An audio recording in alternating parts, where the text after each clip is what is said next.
오늘의 잠들지 못한 이야기, 조선 최악의 왕 연산군. 이 이야기는 역사적 사실을 바탕으로 제작되었습니다. 고요한 밤 혹은 깊은 생각에 잠긴 시간. 여러분은 지금 500년 조선 역사에서 가장 어둡고 잔혹했던 한 시대를 마주하고 있습니다. 오늘 우리가 이야기할 인물은 왕이 되어 백성을 다스려야 할 책임을 저버리고 광기에 사로잡혀 피바람을 일으켰던 왕, 바로 연산군입니다. 그의 이름 앞에는 늘 폭군, 폐류나라는 수식어가 따라붙습니다. 대체 그는 왜, 어떻게 조선 최악의 왕이 되었을까요? 그의 숨겨진 이야기 속으로 깊숙이 들어가 보겠습니다. 1494년 조선의 9대왕 성종이 오랜 병을 앓다가 세상을 떠났습니다. 그리고 그의 아들 이웅이 왕위에 올랐으며 그가 바로 연산군입니다. 신하들과 조선의 백성들은 20살의 젊은 왕에게 거는 기대가 컸습니다.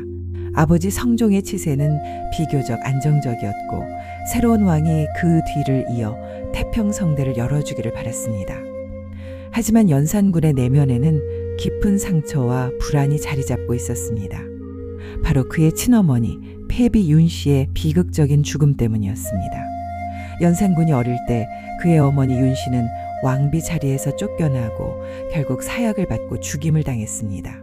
윤씨가 폐위되고 죽게 된 배경에는 당시 궁궐 안에 치열한 권력 다툼이 있었습니다. 다툼은 단순히 왕의 사랑을 차지하기 위한 싸움을 넘어 가문과 가문 사이의 생존 전쟁과도 같았습니다.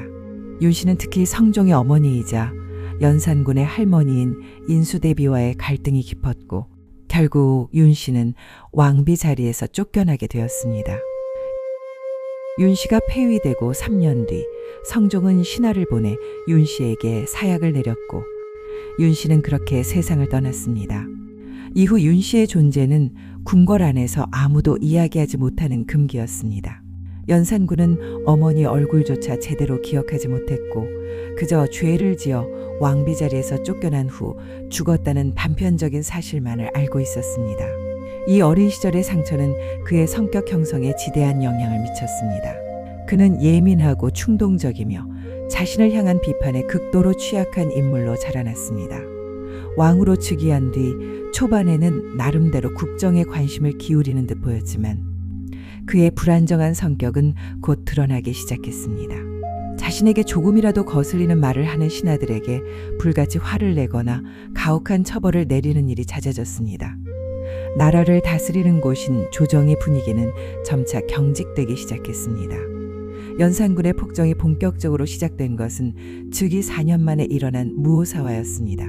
무오사화는 이름 그대로 무오년, 즉 1498년에 일어난 사화라는 뜻입니다. 여기서 사화란 선비나 신하들이 정치적인 이유로 큰 화를 입는 사건을 말합니다. 이 사건의 발단은 사관 김일손이 작성한 사초 때문이었습니다. 사관은 역사를 기록하는 관리이고 사초는 역사를 기록하기 위한 첫 번째 글입니다.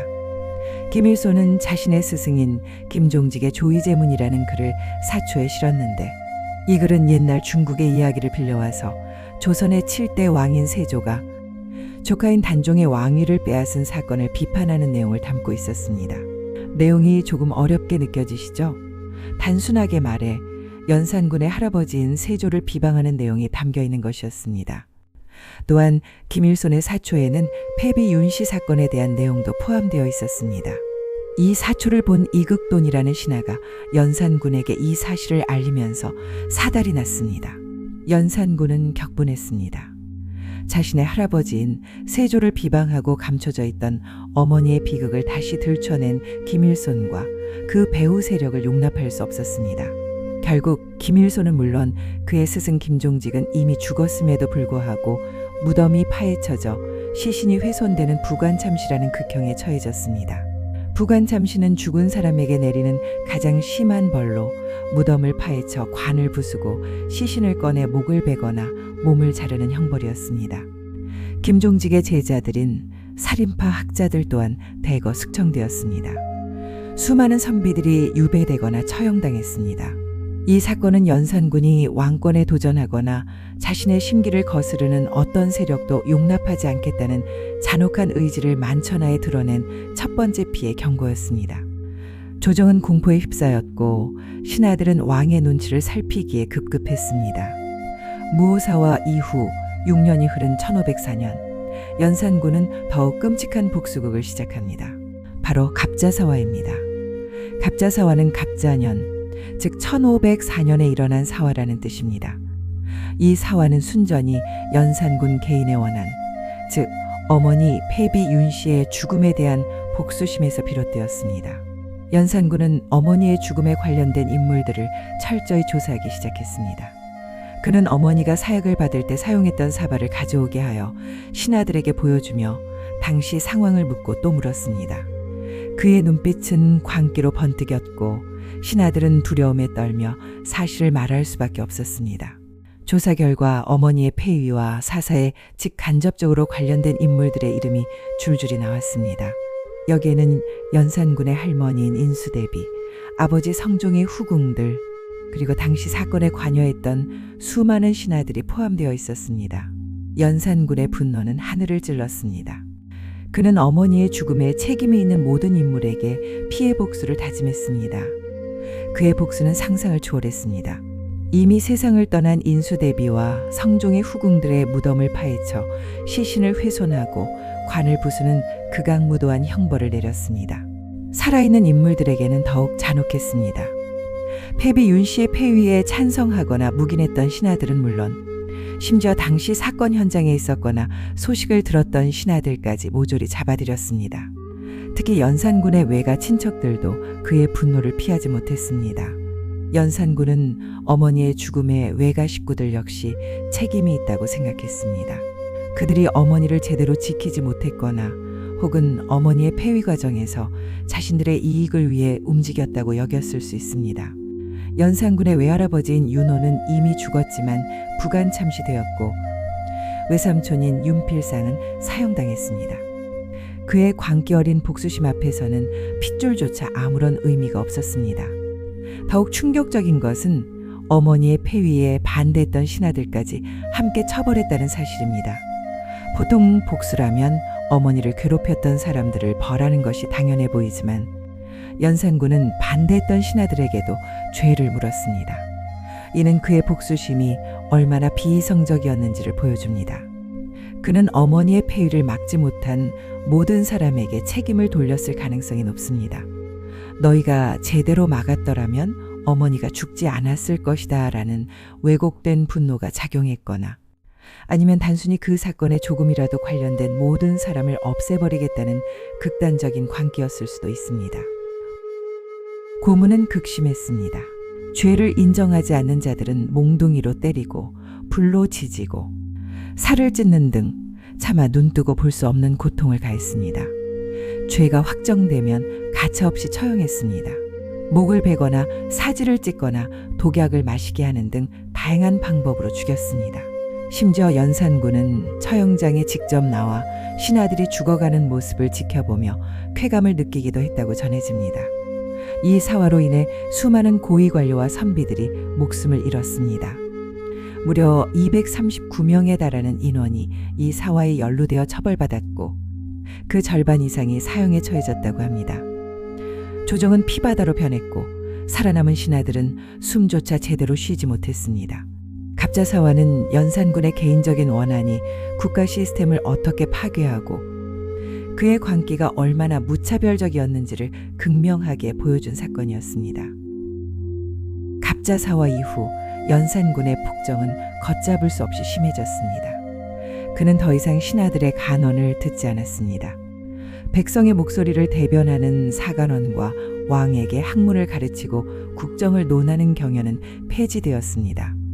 오직 자신의 뜻만이 법이 되었고 자신에게 아첨하는 간신배들만이 그의 곁을 지켰습니다. 그의 사치와 향락은 극에 달했습니다. 전국에서 아름다운 여인들을 뽑아 흥청 운평이라 부르며 수백 수천 명을 궁궐로 불러들여 연애를 벌였습니다. 흥청과 운평은 왕의 즐거움을 위해 뽑힌 여인들을 뜻합니다. 이들을 수용하기 위해 궁궐 주변의 민가를 강제로 철거하고 연회장을 만들었습니다. 백성들은 하루아침에 삶의 터전을 잃고 길거리로 내몰렸습니다. 밤마다 궁궐에서는 술과 음악 소리가 끊이지 않았고 백성들의 고열은 왕과 그의 측근들의 쾌락을 위해 낭비되었습니다.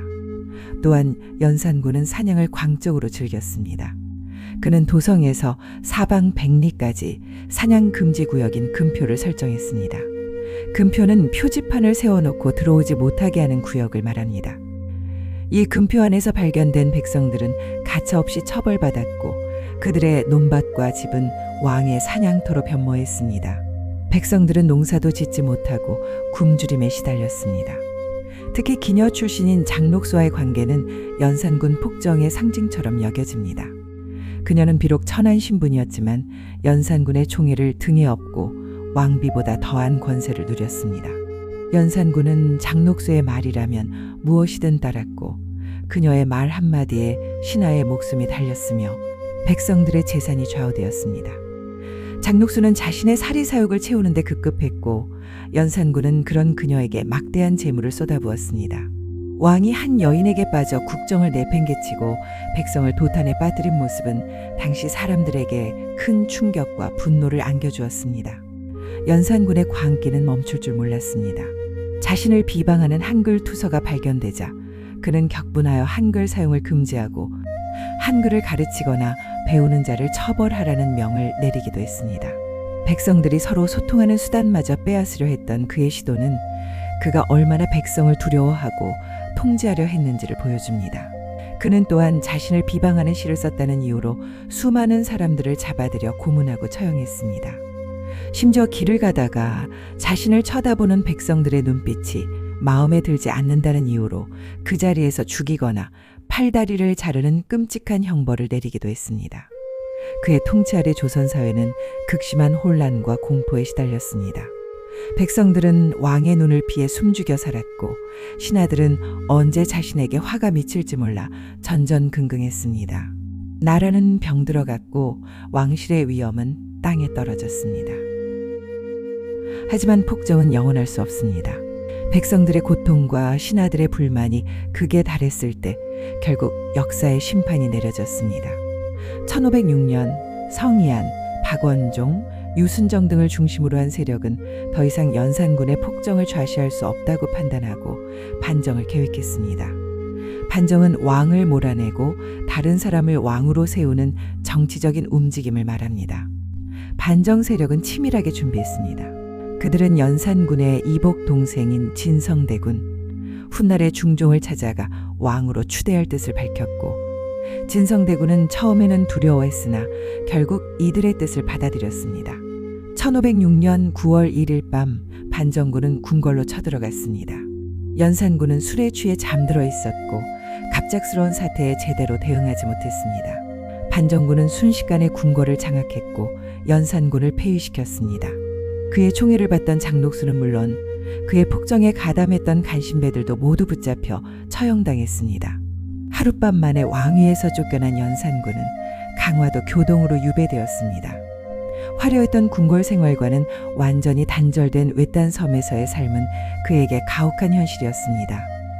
그는 유배지에서도 자신의 처지를 비관하며 불안과 초조함 속에서 지냈습니다. 결국 유배된 지 2달 만인 1506년 11월 연산군은 역질, 즉 전염병에 걸려 쓸쓸하게 생을 마감했습니다. 그의 나이 불과 31였습니다. 왕으로서의 이름도 죽은 후에 붙여지는 묘호도 받지 못하고 연산군이라는 폐위된 왕의 이름으로 역사에 남게 되었습니다. 연산군의 이야기는 단순한 역사적 사실을 넘어 권력이 어떻게 한 인간을 파멸시키고 한 나라를 위기로 몰아넣을 수 있는지를 보여주는 비극적인 교훈입니다. 어린 시절의 상처가 광기로 변질되고 그 광기가 수많은 사람들의 희생을 불러온 그의 삶은 왜 그가 조선 최악의 왕으로 기억되는지 그 이유를 분명하게 말해주고 있습니다. 그의 통치 기간은 짧았지만 남긴 상처는 깊었습니다. 연산군의 폭정은 왕에게는 백성을 다스리는 책임의 무게를, 백성에게는 올바른 지도자의 중요성을 일깨워주는 역사의 거울로 남아 있습니다. 오늘 잠들지 못한 이야기는 여기까지입니다. 다음 시간에는 또 다른 흥미로운 역사 속 인물이나 사건으로 찾아뵙겠습니다. 편안한 밤 되시길 바랍니다.